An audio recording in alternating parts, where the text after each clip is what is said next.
समाजवादी विजय रथ भी चलाना है।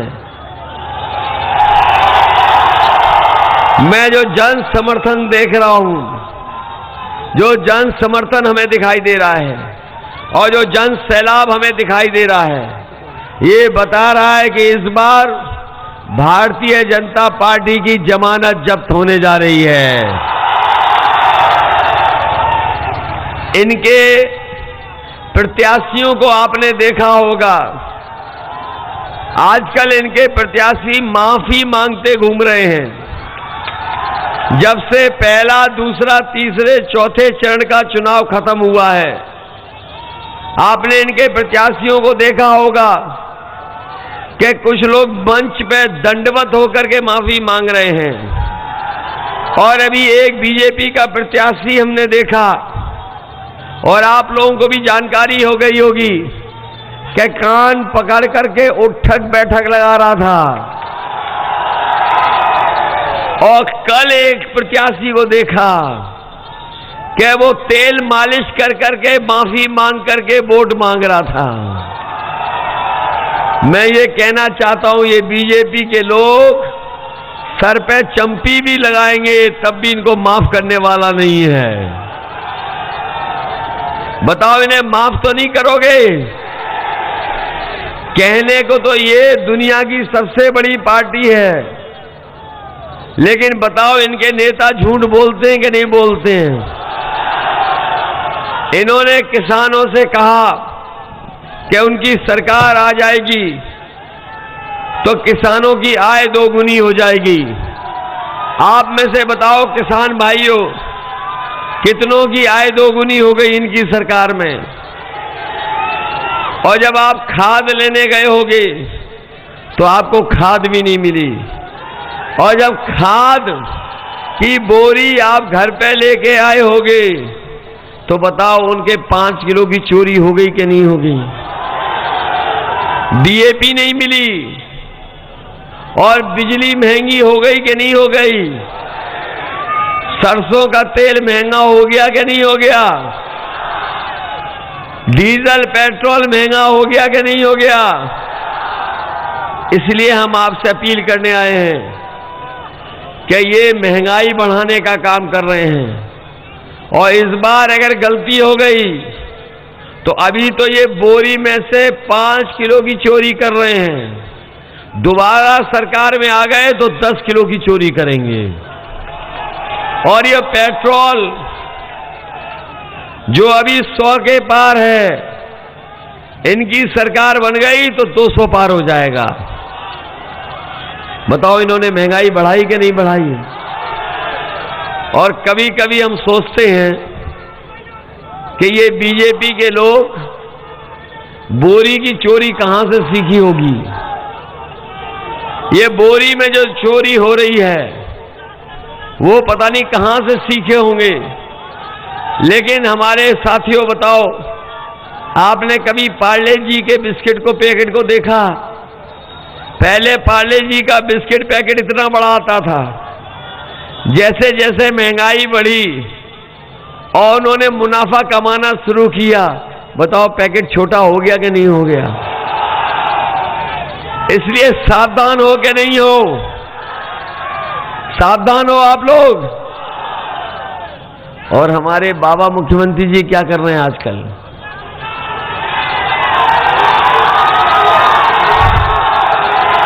क्या कर रहे हैं बाबा मुख्यमंत्री जी?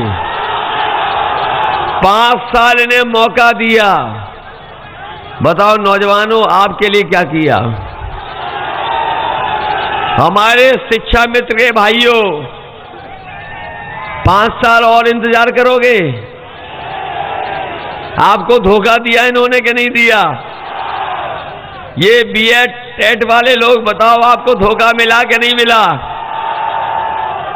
5 साल और इंतजार तो नहीं करोगे? ये बाबा मुख्यमंत्री कह रहे थे कि हम गर्मी निकाल देंगे, और जब से वोट पड़े हैं और आज का भी वोट पड़ गया है, आप देख लेना इनके कार्यकर्ता नेता ठंडे पड़ जाएंगे। और इतने ठंडे पड़ गए हैं कि भाजपा के नेताओं ने अपनी गाड़ी से झंडे उतार लिए हैं, घरों से झंडे उतर गए हैं, और इनके बूथों पे जाकर के देखो आजकल भूत नाच रहे हैं। ये हार रहे हैं कि नहीं हार रहे हैं? और बाबा जी कहते हैं कि हम 12 बजे सो के उठते हैं। इनके भाषण सुने होंगे आपने, ये कह रहे हैं 12 बजे सो के उठते हैं, और जब से इन्होंने 12 बजे सो के उठने की बात की है, हमने भी इनके घर पर नजर रखना शुरू कर दिया है। ये हमारे मंत्री रहे शंकरलाल मांझी जी जानते होंगे, हमारा घर और बाबा जी मुख्यमंत्री जी का घर बगल बगल में है, केवल दीवार एक है, और आजकल मैं शाम को देखता हूं तो धुआं उड़ता नजर आता है। और अभी कुछ दिन पहले कुछ पुताई वाले जा रहे थे उनके घर पे, मुख्यमंत्री आवास में पुताई वाले जा रहे थे। मैंने उन्हें रोक करके पूछा, पुताई वालों कहां जा रहे हो? तो बता रहे थे कि वो जो धुएं के काले धब्बे लग गए उनको हम पोतने जा रहे हैं। बताओ बाबा जी जा रहे हैं कि नहीं जा रहे हैं?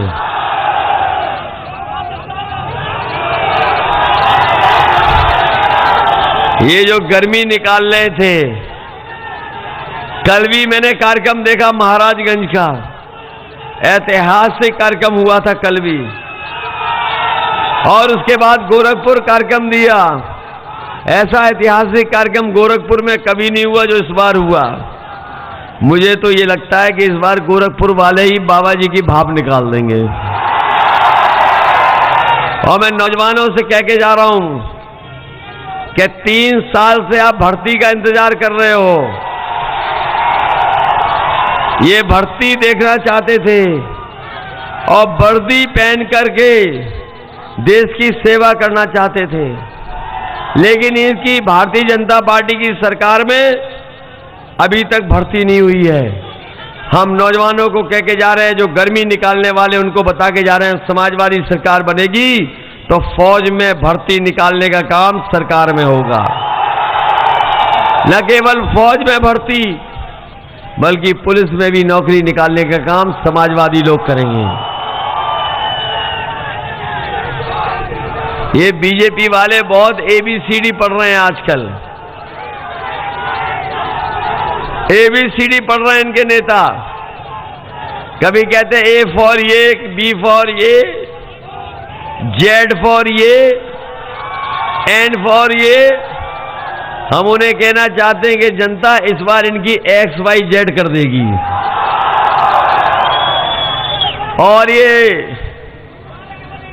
जो अंग्रेजी सिखा रहे हैं, हम उन्हें हिंदी सिखाना चाहते हैं कि काका गए हैं तो बाबा जी भी जाएंगे।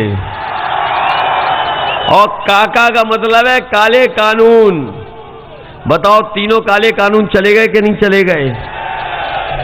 ये वो काले कानून थे, अगर लागू हो जाते तो हमारे किसानों की जमीन छिन जाती, हमारे किसानों को खेती अपने खेत में नहीं कर पाते, बाहर के लोग आते और पूरी खेती छीन लेते, आने वाली पीढ़ी को मजदूर बनना पड़ता। इसीलिए हमारे किसान आंदोलन कर रहे थे।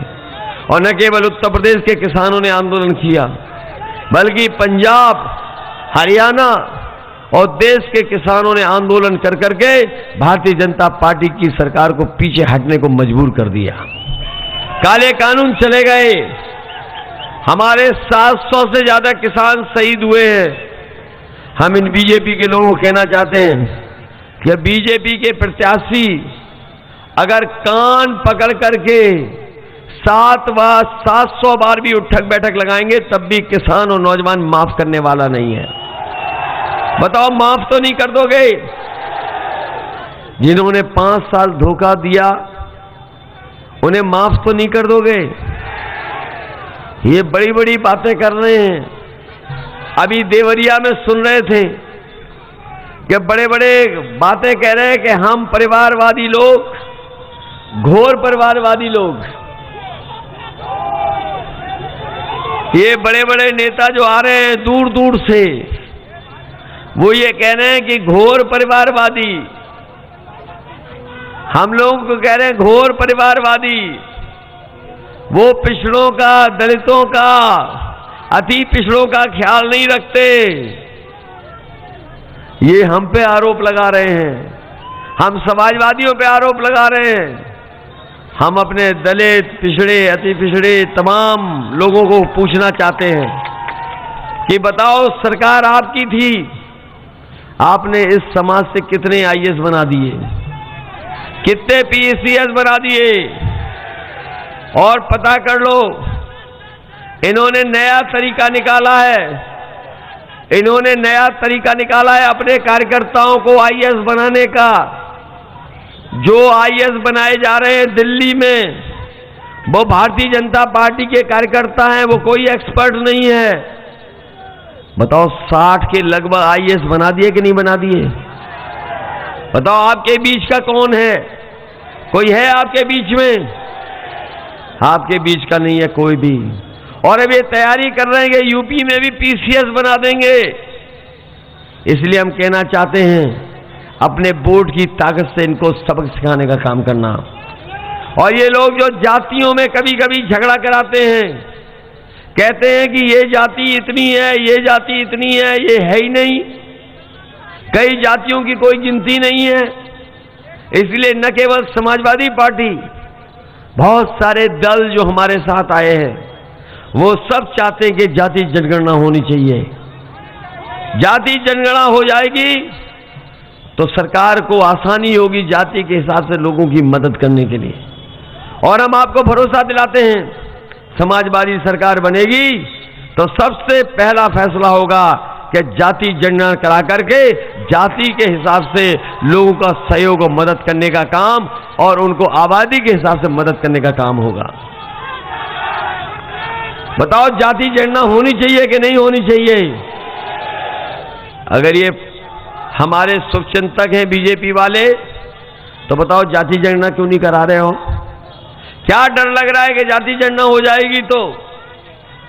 ये डरे हुए हैं क्योंकि जाति जनगणना नहीं कराना चाहते हैं, क्योंकि जैसे ही जाति जनगणना होगी सबको अपनी अपनी सच्चाई पता लग जाएगी। इसलिए हम आपसे विशेष निवेदन करने आए हैं कि हमारे मंत्री जी आपके क्षेत्र में चुनाव लड़ रहे हैं, शंखलाल माझी जी, शंखलाल माझी जी चुनाव लड़ रहे हैं। इसलिए हम मंच के लोगों से भी कह रहे हैं कि इनकी मदद करो और सरकार बनाओ, और अपनी जनता से भी कह रहे हैं कि इनकी मदद करो। और हम आपको भरोसा दिलाते हैं कि विकास में आपका क्षेत्र पीछे नहीं रहेगा। हम शंखलाल जी के माध्यम से आपके क्षेत्र का विकास कराने का काम करेंगे। और मैं ये भी भरोसा दिलाता हूं कि 17 जातियों का इन्होंने बहुत संघर्ष किया, लड़ाई लड़ी है। आने वाले समय में अगर हमें जनगणना कर करके उनको जाति के हिसाब से, आबादी के हिसाब से उनका सम्मान देना पड़ेगा, तो हम सम्मान देने का काम भी करेंगे। वहीं जब कभी भी हक और सम्मान की लड़ाई थी, तो मुझे याद है कि शंखलाल माझी जी ने हक और सम्मान की लड़ाई को आगे बढ़ाने का काम किया। लगातार हक और सम्मान की लड़ाई लड़ाने में और हमारी मदद करने में इन्होंने बहुत ही बड़ी भूमिका निभाई है। लोग कहने लगे हैं बाहरी है, लोग कहते बाहरी है, बाहरी तो बाबा जी हैं। बताओ, हैं बाहर करके नहीं है बाबा जी? ये तो हमारे घर के हैं, ये तो हमारी नाव को निकाल देंगे, पार कर देंगे। बताओ, हमारी नाव को पार करोगे कि नहीं कराओगे? वो तो बाहर के हैं, कहां के हैं बताओ आप? और जो घोर परिवारवादी हैं, उन्हें पता ही नहीं है कि अगर बाबा मुख्यमंत्री जो आज जिस जगह बैठे हैं, अगर इनके रिश्तेदार न वहां बैठे होते तो शायद इन्हें वो भी सम्मान नहीं मिलता। अगर कोई परिवारवादी है तो भारतीय जनता पार्टी के बाबा मुख्यमंत्री जो मठ में बैठे हैं वो भी परिवारवादी हैं। इसलिए हम आपसे विशेष निवेदन करना चाहते हैं कि ये चुनाव उत्तर प्रदेश के भाग्य को बदलने का चुनाव है। ये चुनाव बदहाली से खुशहाली की तरफ ले जाने का चुनाव है। ये चुनाव जहां लोकतंत्र को बचाने का है, वहीं संविधान हमारा बचेगा कि नहीं बचेगा उसके लिए भी चुनाव है। इसलिए हम अपने आदरणीय बुजुर्गों से, नौजवान साथियों से, किसान भाइयों से मदद मांगने आए हैं और सहयोग मांगने आए हैं कि ये केवल एक चुनाव विधायक बनाने का नहीं है, ये चुनाव सरकार बनाने का है। इसलिए सरकार बनाने में मदद करो। और न केवल आपकी उम्मीद है कि सरकार काम करेगी, बल्कि हमारे बैठे शिक्षा मित्र जानते हैं कि समाजवादी सरकार बनेगी तो इनको भी सम्मान देने का काम समाजवादी लोग करेंगे। इनको याद होगा जिस समय समाजवादी सरकार थी, इनको सम्मान देने का काम हम लोगों ने किया था, लेकिन जैसे ही भारतीय जनता पार्टी की सरकार आई, इनका सम्मान छीनने का काम अगर किसी ने किया है तो भाजपा के लोगों ने इनका सम्मान छीना है।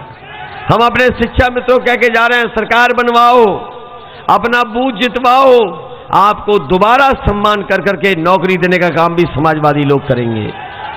ये हमारे बीएड टेट वाले लोग हैं, बताओ 5 साल से इंतजार कर रहे, सरकार ने सुनाई नहीं, अनदेखी कर दी, कोई मदद नहीं की।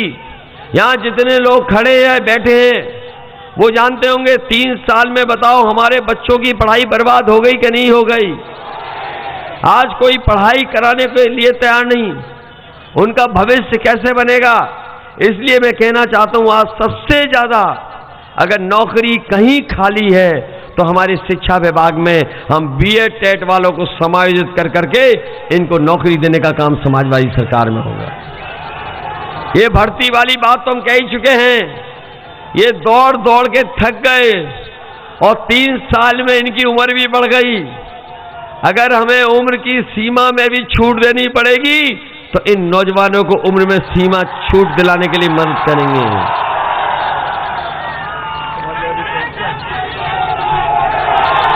मदद करेंगे। जिन्होंने हमारा घोषणा पत्र पढ़ा होगा वो जानते होंगे कि समाजवादी लोग अब 300 यूनिट बिजली फ्री करने जा रहे हैं। आपको 300 यूनिट बिजली के लिए कोई बिल नहीं देना पड़ेगा और किसानों को सिंचाई के लिए बिजली मुफ्त होगी, कोई भी सिंचाई के लिए पैसा किसानों को नहीं देना पड़ेगा। ये लोग जो राशन बांट रहे हैं बीजेपी वाले, पहले ये राशन दे रहे थे नवंबर तक और अब कह रहे हैं हम देंगे मार्च तक। बताओ आपको भरोसा है कि मार्च के बाद देंगे कि नहीं देंगे। और जो लोग पत्रकार साथी हैं वो जानकारी कर लें, दिल्ली का बजट और यूपी के बजट में मार्च के बाद राशन के लिए कोई बजट नहीं रखा गया है। राशन का बजट उड़ा दिया इन्होंने। इसलिए हम अपने गरीबों को कह के जा रहे हैं, समाजवादी सरकार बनाओ और 5 साल राशन पाओ। राशन देने का काम भी समाजवादी लोग करेंगे। आप साइकिल की बटन दबाओ और राशन पाओ। केवल राशन नहीं, हमें अगर सरसों का तेल देना पड़ेगा 1 लीटर, 1 लीटर घी देना पड़ेगा और 1 किलो मिल्क पाउडर भी देना पड़ेगा, तो समाजवादी लोग सरकार में आपको देने का काम करेंगे। इधर हमारे गरीबों का बहुत दिनों से मुंह मीठा भी नहीं हुआ, इसलिए चीनी को भी हम लोग गरीब को फ्री देने का काम करेंगे। ये हमारी माताएं बहनें अभी खड़ी थी रास्ते में, मैंने देखा बड़ी संख्या में माताएं बहनें खड़ी हैं। और न केवल यहां पर हम देखते हैं बहुत गरीबी है। जो मदद मिल रही थी समाजवादी पेंशन से वो भी सरकार ने बंद कर दी। इसलिए अपनी माताओं बहनों को हम भरोसा दिला के जा रहे हैं, समाजवादी सरकार बनेगी तो 1500 महीना हम पेंशन दे करके साल का 18,000 रुपए आपको दे करके सम्मान देने का काम करेंगे। ये बाबा जी कह रहे हैं, ये बाबा जी कह रहे हैं कि बिजली बनती नहीं थी, आप बिजली कहां से दे दोगे। हम तो कहते हैं पत्रकार साथियों, आप लोग जागरूक समझदार लोग हैं, आपके बीच में कई बार आए होंगे बाबा मुख्यमंत्री। अगर एक बार भी बिजली का कारखाने का नाम लिया हो तो बता दो, और हम लेकर के जा रहे हैं। अगर दोबारा आए बाबा मुख्यमंत्री तो उनसे कह दो कि 5 साल आप रटते रहे, नाम नहीं बोल पा रहे हो, कम से कम अब तो बोल दो। उन्होंने अगर एक भी बार कहा हो कि 3x660 super critical thermal plant, तो हमें बता दो। अगर एक भी बार कहा हो तो बताओ। 5 साल हो गए, बिजली के कारखाने के नाम नहीं रट पाए। ये आज जो बिजली मिल भी रही है, ये समाजवादियों की बनाई हुई बिजली है जो आज बट रही है और दी जा रही है। हम आपको भरोसा दिलाते हैं कि 300 यूनिट फ्री बिजली होगी और किसानों के लिए बिजली फ्री होगी। और जब से हम लोगों ने बिजली फ्री कहा है, भारतीय जनता पार्टी की बिजली गुल हो गई है। और वो जान ही नहीं रहे हैं कि जनता के बीच में उनके खिलाफ 440 वोल्ट करंट का फैला हुआ है। बताओ, 440 वोल्ट का करंट फैला हुआ है, उनके खिलाफ का नहीं फैला है। आपकी जो एम्बुलेंस थी गरीबों के लिए, बताओ बाबा मुख्यमंत्री ने बर्बाद कर दी कि नहीं कर दी? कोरोना के समय आपकी मदद कर रही थी एम्बुलेंस। कोरोना के समय अगर कोई काम कर रहा था तो वही समाजवादी सरकार में जो एम्बुलेंस दी गई थी वही काम कर रही थी। मैं आपको भरोसा दिला के जा रहा हूं, समाजवादी सरकार बनेगी तो गरीबों की मदद के लिए हमें दुगनी एम्बुलेंस करनी पड़ेगी, तो दुगनी एम्बुलेंस करके गरीबों की मदद करने का काम समाजवादी लोग करेंगे। ये पुलिस के लिए जो 100 नंबर दिया था, बाबा जी ने 112 कर दिया, और जब से 112 किया है तब से हमारी पुलिस को कबाड़ा कर दिया। कबाड़ा हो गई कि नहीं हो गई? ये डबल इंजन की सरकार में अगर कोई चीज डबल हुई है तो वो महंगाई और भ्रष्टाचार डबल हुआ है। हुआ डबल के नहीं? और गौशाला के नाम पर हजारों करोड़ रुपए आए गौशाला के लिए। बताओ, गौशाला में गाय भूखी मर रही कि नहीं मर रही है? गाय भूखी मर गई कि नहीं मर गई? और गौशाला के बगल में ही खोद करके गाड़ दी कि नहीं गाड़ दी? और हमारे बाबा जी के प्रिय जानवर जानते हो कौन है? सांड टक्कर मार रहा है कि नहीं मार रहा है? बताओ, जो लोग सांड को नहीं रोक पा रहे वो उत्तर प्रदेश को कैसे आगे ले जाएंगे? ये बाबा मुख्यमंत्री कह रहे थे कि हमने सबको लैपटॉप बांट दिया। बताओ नौजवान साथियों, किसी को लैपटॉप मिला? वो कह रहे थे हमने स्मार्टफोन भी दिया। ये स्मार्टफोन कहीं उन्हीं के तो नहीं है, बाबा जी वाले? और वो बांटे इसलिए नहीं क्योंकि वो खुद चलाना नहीं जानते। और उनकी एक तस्वीर देखी होगी आपने कि जहां वो खुद पूरब देख रहे हैं और जनता पश्चिम देख रही है। उसके बाद पता लगा कि हमारे बाबा मुख्यमंत्री स्मार्टफोन भी चलाना नहीं जानते। और याद करो, एक नेता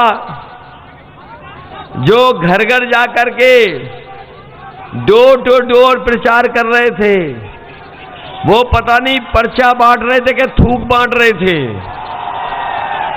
और इधर उन्होंने ऐसी बात कह दी कि जनता लोटपोट हो जा रही है। उन्होंने कहा कि जो इंटर पास करके 12वें में एडमिशन लेंगे उन्हें लैपटॉप देंगे। अरे शुक्र है उन्होंने ये नहीं कहा कि जो इंटर कर लेंगे और जो 10वें में पढ़ने जाएंगे उन्हें हम लैपटॉप देंगे। बताओ, झूठ बोलते हैं कि नहीं बोलते हैं? और ये परिवारवादी जो हम लोगों पे आरोप लगा रहे हैं, हम परिवारवादी अपने बाबा मुख्यमंत्री को एक सलाह देना चाहते हैं कि हम परिवार के लोग जब घर जाते हैं तो अपने बच्चों के लिए, घर परिवार वालों के लिए कुछ न कुछ सामान लेके जाते हैं। कभी कभी मिठाई लेके जाते हैं। इसलिए जनता ने तो तय कर लिया है कि 10 मार्च को आपको वापस आना है, और 11 तारीख की टिकट भी बुक कर ली आपने। हवाई जहाज की लखनऊ से गोरखपुर टिकट बुक कर ली उन्होंने कि नहीं कर ली? तो हम उन्हें कहना चाहते हैं कि जब आप लखनऊ से गोरखपुर आओ तो अपने गुल्लू के लिए बिस्किट जरूर लेते आना। ये जानते हो गुल्लू? ये नए लड़के सब जानते गुल्लू कौन है। बताओ बाबा मुख्यमंत्री गुल्लू। अभी हम सोच रहे हैं कि किसी दुकान से बिस्किट खरीद लें, क्योंकि गोरखपुर जा रहे हैं, अगर वो भूल जाएं तो हम ही दिलवा देंगे गुल्लू के लिए बिस्किट लाए हैं। इसलिए साथियों मदद करिए और हमारा सहयोग करिए।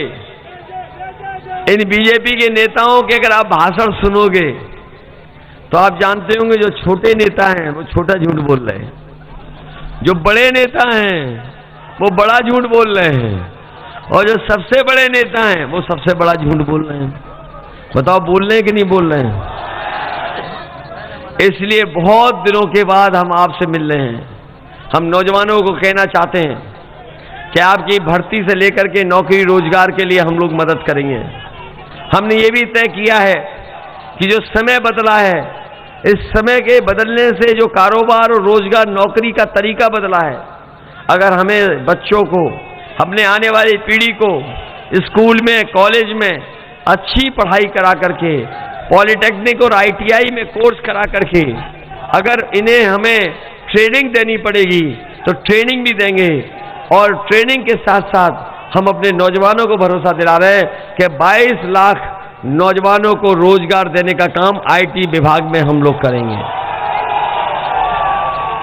जिससे कि हमारे नौजवान पढ़ लिख करके नौकरी और रोजगार हासिल कर लें।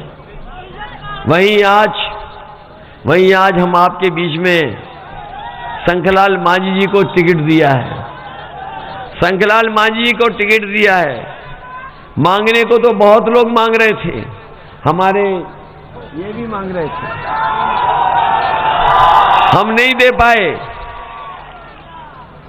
दे पाए और किसी को टिकट। इसलिए जो अभ्यर्थी हैं हम उनसे सहयोग और मदद की तो अपील कर ही रहे हैं, लेकिन हम अपनी जनता से कहेंगे कि आप इनकी मदद करो और सहयोग करो। अगर हमें इन्हें सम्मान दे करके मंत्री बना करके आपके बीच भेजना पड़ेगा तो मंत्री बना करके भी भेज देंगे। और हम आपको भरोसा दिलाते हैं, ये महाराजगंज जिला है जो छूट गया। हम लोग पिछली बार रथ नहीं चला पाए, हम रथ से भी आना चाहते थे आपके बीच। हम लोग रथ के माध्यम से आना चाहते थे, लेकिन रथ नहीं चला पाए। हमें उम्मीद है कि इस चुनाव में, जहां पर सरकार बनाने का चुनाव है, उसमें आप शंखलाल मांझी जी की मदद करोगे। इधर मैंने देखा है, सुना है कि बाबा मुख्यमंत्री हमें दंगेश कह के बुला रहे हैं आजकल, कि हम दंगेश हैं। बताओ हमारी शक्ल देख लो कि हम दंगेश लग रहे हैं, और बाबा जी की शक्ल देख लो और उनके 12 बज गए कि नहीं बज गए बताओ। और अगर वो कहीं दंगेश को देखना चाहते हैं तो सुबह उठ करके अपना शीशा साफ करके जो देखोगे, जो शीशे में दिखाई देगा वही दंगेश है।